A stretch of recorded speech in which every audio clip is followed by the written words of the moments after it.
My fiancé said, "We're not getting married until you put my name on everything you own." I smiled and replied, "All right, I understand." Then I called the wedding venue and transferred the $15,000 deposit solely in my name for a solo celebration party. 3 days later, her mother's lawyer sent a demand letter. I'm 35, been single most of my adult life by choice, and I'd finally thought I'd found someone worth building a future with. Her name's Melissa.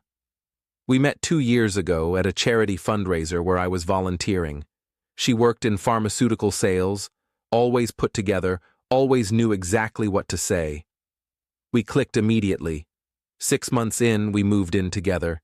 A year after that, I proposed at the same venue where we'd met. She cried, said yes, posted the ring on Instagram within minutes. Everything seemed perfect. I own a small house in the suburbs. Nothing fancy, 3 bedrooms, bought it 5 years ago when the market dipped. I also have some savings, about $80,000 in investments, and a paid-off truck. Not rich by any means, but comfortable. Melissa rented an apartment before we met, never mentioned wanting to buy property, seemed content with her lifestyle. The problem started about 3 months ago. We were at her mother's house for Sunday dinner. Patricia, Melissa's mom, was the kind of woman who smiled while delivering insults. She'd been widowed for 7 years and treated Melissa like her retirement plan. We were having coffee after dinner when Patricia said, "Melissa tells me you own your home outright. That's impressive for someone your age." Thanks. I got lucky with timing. Patricia stirred her coffee slowly. Have you thought about what happens to it if something happens to you? I glanced at Melissa. She was suddenly very interested in her phone. I have a will. Everything goes to my sister and her kids. Patricia's smile tightened. That seems short-sighted. You're about to be married. Shouldn't your wife be protected? We're not married yet. And once we are, I'll update everything. Patricia set down her cup. I just think it's concerning that you're not taking steps now. Makes me wonder about your commitment. Melissa finally looked up. Mom, we've talked about this. Talked about what? I asked. Melissa's face flushed. Nothing. Mom's just being mom. But Patricia wasn't done. I'm just saying, if you're serious about marrying my daughter, you should show it. Put her name on the house, the accounts. Show her she's a priority. I kept my voice even. With respect, Patricia, that's between Melissa and me. We left shortly after. In the car, Melissa was quiet until we were halfway home. She has a point, you know. About what? About protecting me. What if something happens to you before the wedding? I'd have nothing. You'd have whatever we decide in a prenup. We haven't even talked about that yet. She crossed her arms. Maybe we should. Because honestly, it bothers me that your sister would get everything. I'm going to be your wife. Doesn't that mean something? Of course it does. But we're not married yet. There's a process for this stuff. So you won't put my name on anything until after the wedding? I didn't say that. I said we need to have a real conversation about it, not make decisions because your mother thinks I should. She didn't talk to me for the rest of the night. Over the next few weeks, it became a recurring theme. Melissa would casually mention how her coworker's fiancé had added her to his mortgage before the wedding, or how her friend Ashley's boyfriend put her on his car title as a gesture of trust. Every conversation felt like a test I was failing. Then came last Tuesday. We were supposed to finalize details for the wedding venue. We'd put down a $15,000 deposit 6 months earlier, split 50-50 between us. The wedding was scheduled for December, just over 2 months away. Melissa came home from work, barely said hello, and sat down at the kitchen table with her laptop. We need to talk. I put down the onion I'd been chopping for dinner. Okay, what's up? I've been thinking about what Mom said, about protecting myself. Melissa, your mom says a lot of things. This is important to me. She closed the laptop. I don't feel secure in this relationship. You keep everything separate. Your house, your money, your truck. It's like you're keeping one foot out the door. That's not fair. We've only been together 2 years. I worked hard for what I have. And I'm asking you to share it. Isn't that what marriage is? After we're married, yes. But you're asking me to put your name on assets I had before we even met. That's different. She stood up. Then I guess we're not on the same page about this. What does that mean? It means I'm not getting married until you show me I matter. Put my name on the house. Put me on your accounts. Show me you're committed. I stared at her. You're giving me an ultimatum? I'm setting a boundary. I won't marry someone who doesn't trust me enough to share what's his. This isn't about trust. This is about being smart. We're not even married yet. Exactly. And we won't be until you do this. She grabbed her laptop and went into the bedroom, closing the door behind her. I stood in the kitchen, half-chopped onion forgotten, trying to process what had just happened. I didn't sleep that night. Lay there thinking about everything. The more I replayed the conversation, the more wrong it felt. This wasn't about security. If it was, she'd be talking about prenups or life insurance. This was about control, about her mother's voice in her head telling her to lock down assets before the wedding. The next morning, Melissa left for work without saying goodbye. I called in sick, which I never do, and spent the morning on my laptop researching. What I found made my stomach turn. Stories of people who'd added partners to property titles, only to get cleaned out when the relationship ended. One guy lost his house entirely because his girlfriend convinced him to add her name, then left him and sued for her half. I wasn't going to be that guy. Around noon, I made a decision. I called the wedding venue. Hi, this is David Chen. I have a wedding booked for December 14th. Yes, Mr. Chen. How can I help you? I need to make some changes to the contract. Is it possible to transfer the deposit entirely into my name only? There was a pause. Can I ask why? Personal reasons.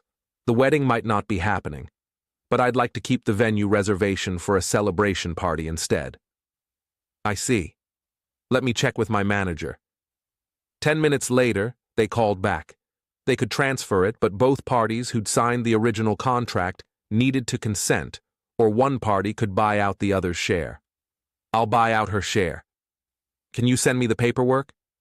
Of course. Give us 24 hours.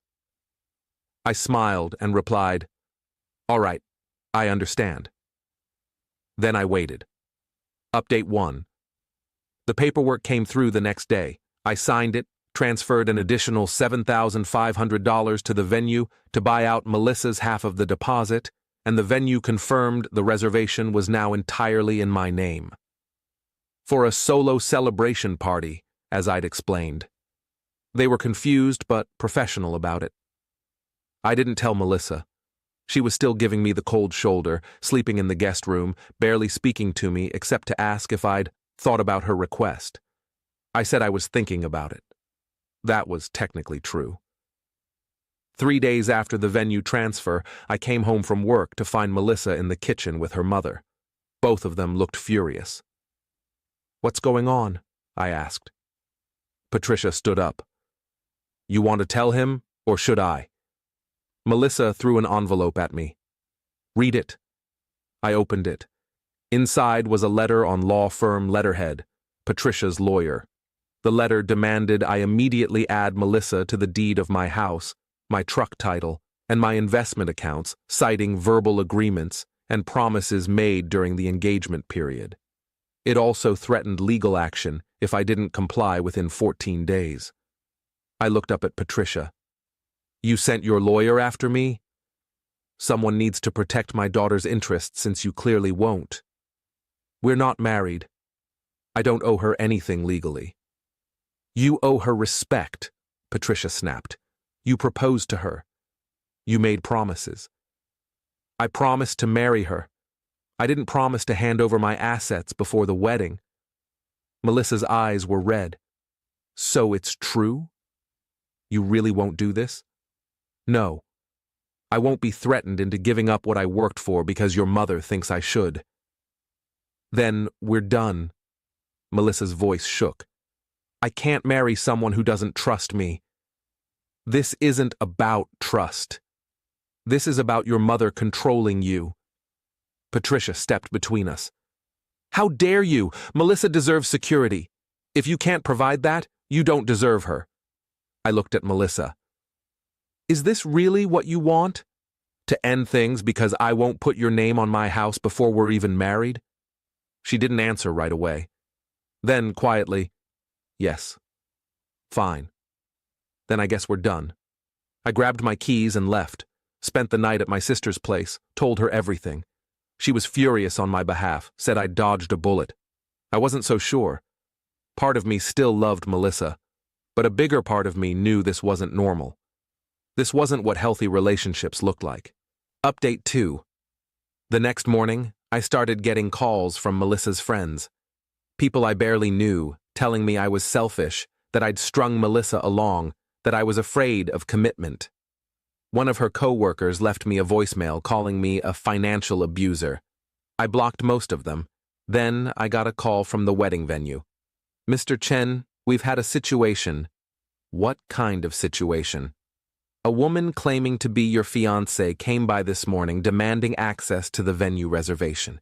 She was quite upset when we told her the contract was now solely in your name. What did she do?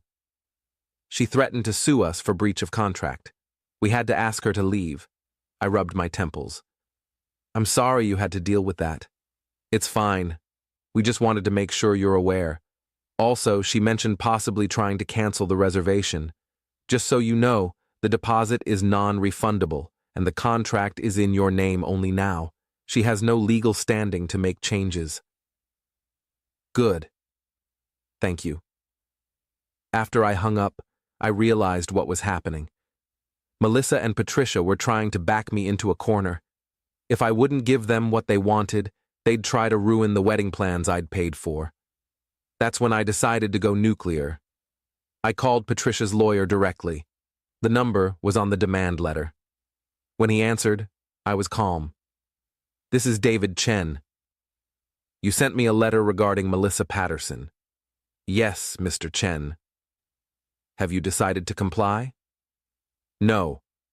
But I want you to know that if you or your client continue to harass me, contact my employer, or interfere with my property, I'll be filing a restraining order and pursuing legal action for defamation. Mr. Chen, we're simply protecting my client's daughter's interests. Your client's daughter has no legal claim to my assets. We're not married. We don't have common law marriage in this state. She lived in my house for 18 months, but paid minimal rent. If anything, I could argue she owes me back rent. Silence on the other end. Furthermore, I've documented every conversation, every demand, every threat. If this escalates, I have everything I need for a harassment case. I suggest you advise your client accordingly. I'll pass that along. He hung up. I felt simultaneously vindicated and exhausted. That afternoon, I went back to my house. Melissa's car was gone. I checked the guest room where she'd been sleeping. Most of her stuff was gone. She'd left her key on the kitchen counter with a note. You're going to regret this. You had a chance to do the right thing, and you chose money over me. I hope it keeps you warm at night. I crumpled the note and threw it away. Update 3. Over the next week, things got weird. Melissa's friends started posting on social media, vague things like, some people show their true colors when it matters most, and money can't buy character. I didn't respond. I just kept my head down and focused on work. Then my sister called me. You're not going to believe this. What now? Melissa posted something on Facebook. She's saying you took the wedding deposit and ran. That you canceled the wedding and kept all the money. I pulled up Facebook. Sure enough, there was a long post from Melissa detailing how I'd stolen the wedding deposit, canceled everything without telling her, and left her with nothing. The comments were brutal. People calling me a thief, a con artist, worse. I screenshot the post and called my own lawyer. Cost me $300 for a consultation, but he told me what I needed to hear. What Melissa was posting was defamation. I had proof I'd bought out her share of the deposit legally. The venue had paperwork. I could sue her if I wanted. Instead, I decided to set the record straight publicly. I made my own Facebook post, something I rarely do. For everyone asking, the wedding deposit was split 50-50 initially. When my ex-fiancée demanded I put her name on my house, car, and bank accounts before the wedding, and her mother sent a lawyer after me, I ended the relationship. I then legally bought out her share of the wedding deposit. I have all the paperwork to prove it. If you're going to judge me, at least know the facts. I attached screenshots of the venue contract, the buyout agreement, and the lawyer's demand letter, with Patricia's lawyer's name blacked out. The response was immediate. Some people doubled down on calling me selfish, but a lot of people started commenting things like, "Wait, she wanted you to put her name on everything before the wedding?" And "That lawyer letter is insane." Melissa's narrative started falling apart. Her friends stopped commenting. The post got shared a few times, and suddenly people who didn't even know me were weighing in, mostly on my side. 2 days later, I got a call from Patricia. "You've humiliated my daughter. I corrected lies she told about me. You had no right to post that lawyer letter. I had every right to defend myself. You came after me legally," I responded. "Melissa is devastated." Good. Maybe she'll think twice before trying to manipulate the next guy. Patricia hung up on me. Update 4. A month passed. The Facebook drama died down. I kept the wedding venue reservation and actually went through with the solo celebration party idea. I invited close friends and family, told them it was a "thank God I didn't get married" party. We had a good time. My sister made a toast about dodging bullets. Everyone laughed. It felt cathartic. The venue staff thought it was hilarious. They even gave me a discount on the bar service because they said it was the most interesting event they'd hosted all year. Through mutual friends, I heard Melissa had moved back in with Patricia. She'd quit her job, said she needed time to heal. I felt bad for about 5 seconds, then remembered the lawyer letter and the Facebook lies. I also found out something interesting. One of Melissa's work friends reached out to me privately. She said Melissa had been talking about locking down my assets for months before the ultimatum. Patricia had apparently been in her ear constantly, telling her to secure her future before the wedding. It wasn't spontaneous. It was planned. That friend also mentioned that Melissa's dad, Patricia's late husband, had left everything to his kids from his first marriage, not to Patricia or Melissa. Patricia had been financially cut out of his will because they'd separated before he died. It explained a lot. Patricia was projecting her own financial insecurity onto Melissa's relationship with me. Around mid-November, I got a text from Melissa. First contact in over a month. "I'm sorry. I was wrong. Can we talk?" I didn't respond right away, sat with it for a day. Then I replied, "There's nothing to talk about. You showed me who you are. I believe you." She tried calling. I didn't answer. She sent a few more texts, saying she missed me, that she'd been manipulated by her mother, that she wanted to start over. I blocked her number. My sister asked if I felt guilty. Honestly, number. I felt relieved. Relieved that this happened before the wedding instead of after. Relieved that I trusted my gut when something felt wrong. Final update. It's been 4 months now. I'm still single, still in my house, still have my truck and my savings. The wedding that never happened is a weird footnote in my life now. People occasionally bring it up, usually with some version of, "Remember when your ex tried to steal your house?" I heard through the grapevine that Melissa's seeing someone new, some guy she met through work. I hope it works out for her. I genuinely do. But I also hope she learned something from what happened between us. Patricia, from what I understand, is furious that her plan didn't work. She'd apparently been counting on Melissa marrying me, and eventually getting access to my assets through divorce or inheritance. When that fell through, she blamed me publicly until enough people told her to stop. The $15,000 I spent on the venue and the buyout stings a little, but not as much as losing a house or half my savings would have. I consider it the cheapest education I ever got on what to watch out for in relationships. I've been on a few dates since then. Nothing serious yet. I'm more cautious now, pay attention to red flags earlier. If someone starts talking about my assets too soon, I'm out. Life's too short to wonder if someone loves you or loves what you have. The house is still just in my name. The truck, too. The savings account is mine alone. And I sleep better now than I did in those last few months with Melissa, when I was constantly justifying why I wouldn't hand over everything I'd worked for to someone I wasn't even married to yet. People ask if I'm bitter.